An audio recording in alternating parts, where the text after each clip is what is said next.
దానికి national highway ఉంది, rail track ఉంది. కాబట్టి చాలా బ్రహ్మాండమైన గ్రోత్ సెంటర్ కింద కామారెడ్డి పట్టణం కూడా చాలా బాగా పెద్ద సిటీ కింద తయారు చేసేటువంటి పరిస్థితి ఉంది అధ్యక్ష. అధ్యక్ష,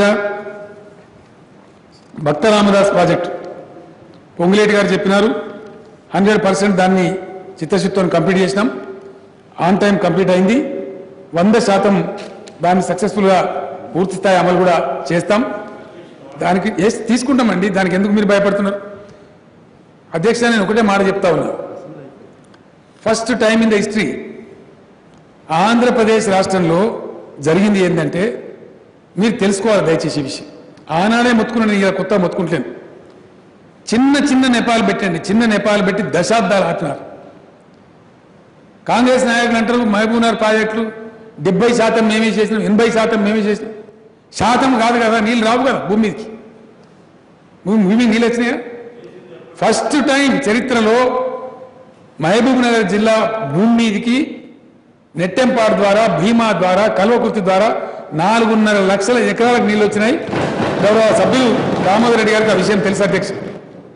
ఇలా మహబూబ్నగర్ జిల్లాలో 1000 చెరువులు నింపినాం అధ్యక్ష. First time in the history.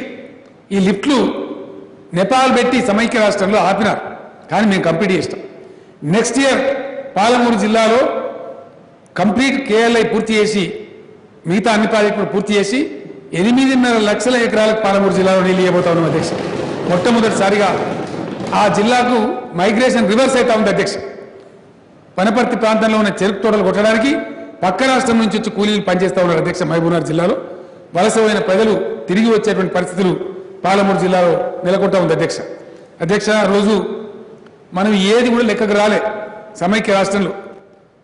మనం దేది కూడా లెక్క పెట్టలే, అన్నిట్లా చిన్న చూపు చూసినారు.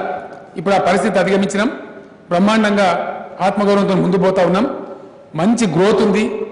1,49,000 కోట్ల బడ్జెట్ పెట్టుకున్నాం. ఇది వెల్కమ్ చేయాలి, దీన్ని ముందు పోవాలి తప్ప దయచేసి ఈ కోర్టు స్టేలు తీసుకురాకుండా ఆపండి.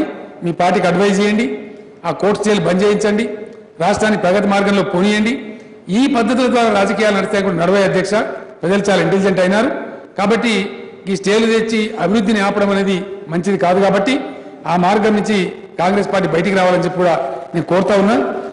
ఒకటే మాట తమ ద్వారా గౌరవ సభ్యులకు, రాష్ట్ర ప్రజానికాన్ని నేను ఒకటి మాట మనవి చేస్తా ఉన్నాను.